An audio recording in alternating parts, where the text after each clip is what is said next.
Now, some people across the country are pushing for a new strategy to fight coronavirus, letting the virus run its course so we can build what's called a herd immunity.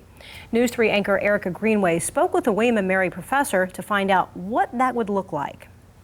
Can you just start by explaining what herd immunity is? Yeah, so when we're talking about herd immunity, we're really talking about resistance.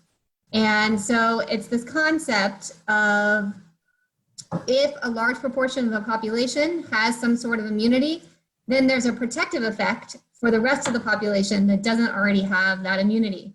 So when we're thinking about COVID-19, what research indicates that we need about 70 to 80% of the population to have some immunological response to protect the other 20 to 30% of the population that doesn't.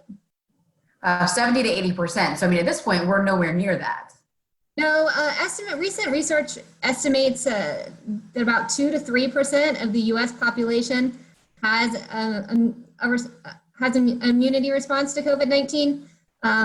It could be higher in some places like New York City, but 2 to 3% is what we're generally comfortable with. So if we're talking about 70 to 80% of the population needing to be infected or vaccinated, how long are we talking before we could even potentially reach herd immunity with COVID-19?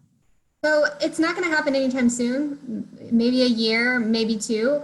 But what I think is important to point out is that we are only at 2 to 3%.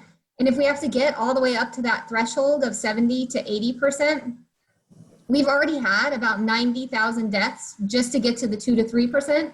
And so we're talking hundreds of thousands of deaths in order to reach the threshold just based on community-based spread of the disease. Tested.